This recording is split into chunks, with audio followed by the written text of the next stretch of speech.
অনেক দিন আগে এক ঘন সবুজ জঙ্গলের মাঝে বাস করত এক চতুর শেয়াল ও সুন্দর হরিণ।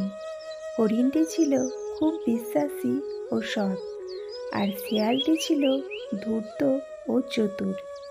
একদিন শেয়ালটি ভাবল হরিণটিকে কৌশলে শিকারীর হাতে ধরিয়ে দিলে সে নিজের বনে নির্ভয়ে রাজত্ব করতে পারবে। তাই সে হরিণের কাছে গিয়ে বলল, হরিণ বন্ধু, আমি এক চমৎকার খাবারের জায়গা পেয়েছি।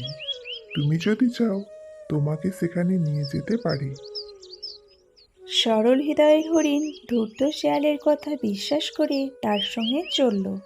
শেয়াল তাকে নিয়ে এক শিকারী ফাঁদের দিকে এগিয়ে গেল। সেখানে এক জায়গায় ফাঁদ পাতা দেখে শিয়াল হরিণকে বলল, বন্ধু, ওই জায়গাটাতে প্রচুর মিষ্টি ফল পড়ে থাকে, তুমি একবার দেখে এসো।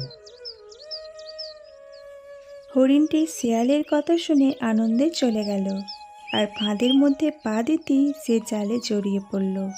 সে সাহায্যের জন্য চিৎকার করতে লাগলো, কিন্তু চতুর শেয়াল খুশি মনে সেখান থেকে পালিয়ে দূরে দাঁড়িয়ে দেখতে লাগলো। হরিণ বুঝতে পারল শিয়াল তাকে প্রতারিত করেছে, কিন্তু সে সহজে হাল ছাড়বার পাত্র নয়।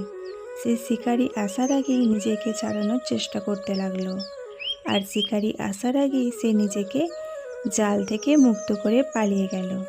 শেয়াল হতাশ হয়ে গেল, আর হরিণ বুঝতে পারল কেবল বিশ্বাস নয়, বুদ্ধিও কাজে লাগাতে হয়।